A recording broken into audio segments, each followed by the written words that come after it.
In today's gaming news, Techland reveals more details for Hellraid, the Humble Indie Bundle 8 is now available, and Blizzard starts over on the development of their next MMO. Hello ladies and gentlemen, welcome back to the show. It is Wednesday, May the 29th, and my name is Force, here with your day's gaming news. First up today, we've got some details on Hellraid, which is the next game from Techland, the same company that recently brought you Call of Juarez Gunslinger and the Dead Island series. Hellraid is a first-person action game set in a dark fantasy world. Players will get to choose from a warrior, mage, paladin, or rogue, with customization options coming through a skill progression system. The game's campaign can be played solo or with a co-op partner, and apparently co-op is said to provide a more difficult challenge. Hellraid is planned to release sometime in 2013 for the 360, PS3, and PC. Now, from what I've seen of Hellraid so far, it looks really interesting. I sort of get the Skyrim vibe, but with more skeletons, zombies, and minotaurs thrown into the mix. It's supposed to be a game about you fending off the denizens of Hells from invading or something, but with a fantasy mix, getting to play as a paladin or a warrior or a rogue. It's something that I am definitely really interested in, especially just having played Call of Juarez Gunslinger from Techland, which was an amazing $15 FPS Western game. I'm really looking forward to seeing how Hellraid turns out as well.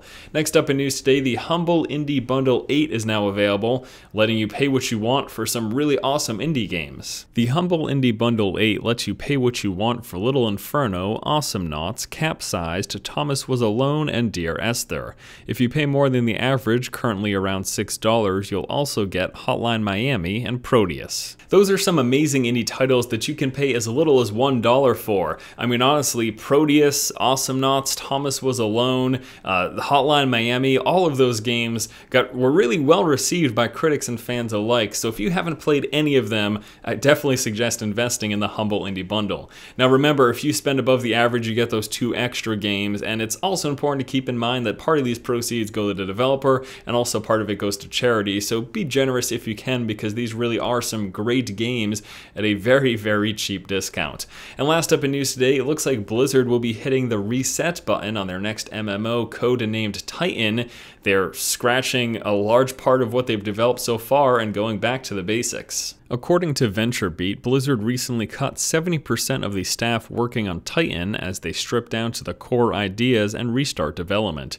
When asked about this news, Blizzard responded with the following statement: "We've always had a highly iterative development process, and the unannounced MMO is no exception. We've come to the point where we need to make some large design and technology changes to the game.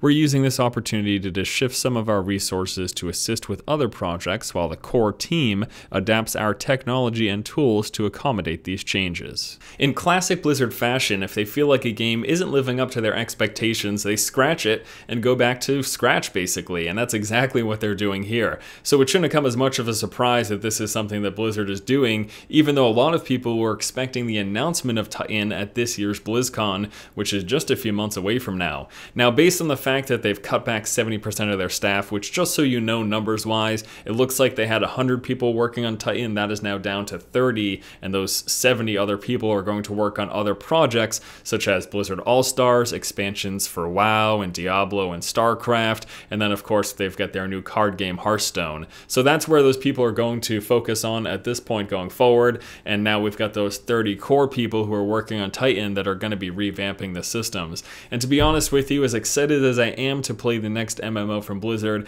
I don't want them to go into it with something they're not happy with. So if they feel they need to start over this late in development and this close to what people expected to be an announcement, well, that's fine with me as long as the end product is something that us gamers and Blizzard are both happy with. I'd like to know what you guys think about the fact that they're starting things over with Titan right now, and how do you feel about it? I mean, again, frankly, I would have liked to see that game next year, although that probably wasn't likely, and based on what we're hearing now, I don't expect Titan to come out until 2016, 17, or 18. Alright guys, that is going to do it for today's episode of the show. As always, thank you so much for watching. Once again, this has been Force, and you have just been force-fed.